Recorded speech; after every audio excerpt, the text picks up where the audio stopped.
Hello everyone, welcome to Mentometer by Kalpana Singh. Fundamental Duties in Indian Constitution, Article 51A. So, Fundamental Duties के बारे में आपको बहुत अच्छे से मालूम होगा. Fundamental Duties of Citizen were added to the Constitution by 42nd Constitutional Amendment Act 1976. और इसकी जो रिकमेंडेशंस थी स्वर्ण सिंह कमेटी की रिकमेंडेशन की वजह से ये कॉन्स्टिट्यूशन में ऐड किया गया. अर्लियर इट वाज ओरिजिनली 10 थी, उसके बाद जो है एक और ऐड हुई थी 86 कॉन्स्टिट्यूशनल अमेंडमेंट एक्ट 2002 में, जो कि 11वीं फंडामेंटल ड्यूटी जोड़ी गई थी. सो पहली फंडामेंटल ड्यूटी है to abide the constitution and respect its ideals and institutions, the national flag, national anthem, उनको जो प्रिजर्व करना, अपनी जो भी धरोहर है उसको. To cherish and follow the noble ideas which inspired our national struggle for freedom.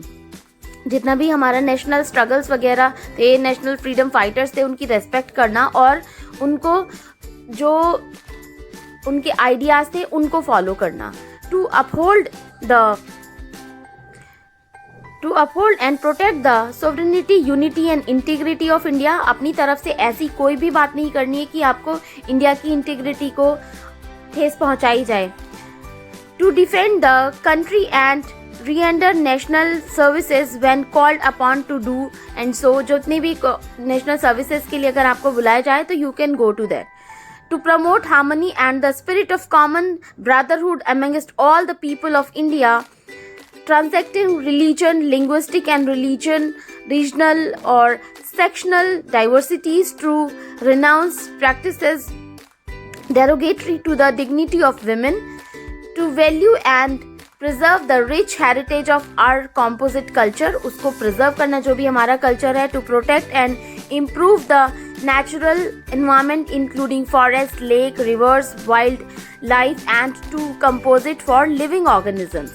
उनको बहुत अच्छे से आपको प्रिजर्व करना है. उसके बाद आता है to develop the scientific temper, आपको and the spirit of inequality and reform, उसको अच्छे से डेवलप करना और अपने जो भी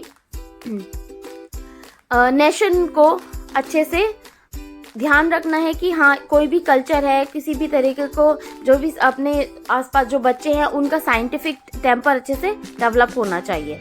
तो ये चीज़ें हमें समझाती हैं कि किस तरीके से हमें ये प्रिजर्व करके रखना चाहिए. दूसरी बात आती है to safeguard public property and to absorb violence.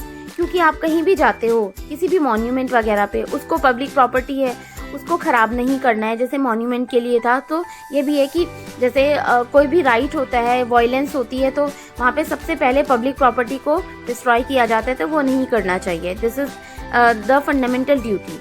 उसके बाद आता है to strive towards excellence in all sphere of individual and collective activity so that the nation constantly rises to higher values of endeavors and achievements. Who is a parent or guardian to provide opportunities to education. ये जो था 86 constitutional amendment act था जो कि जोड़ा गया. ये आप कह सकते हो कि राइट टू एजुकेशन भी है. जो भी 14 साल तक के बच्चे हैं तो पेरेंट्स की ड्यूटी है कि उनके अपने बच्चों को स्कूल भेजा जाए. और ये जो है जो फंडामेंटल ड्यूटी है वो पेरेंट्स की ही ड्यूटी है कि अपने बच्चों को भेजो और उनको एक अच्छी एजुकेशन, जो प्री अर्ली एजुकेशन है, वो प्रोवाइड करवाई जाए. सो ये थी हमारी फंडामेंटल ड्यूटीज़. आई थिंक आपको इजीली समझ में आ गई होंगी और ये जो है आर्टिकल अच्छे से आपको याद रखने हैं. कोई भी डाउट होता है you can just ping me up. Till then study hard and I hope things are like getting clear day by day when I am uploading short videos जो कि आपकी प्रिपरेशन में भी हेल्प कर रही होंगी. So together we are on a mission to achieve the success, to spread the awareness in the society and to achieve our goal in all the ways. Thank you so much and enjoy this video and learn as much as you can for the upcoming exam.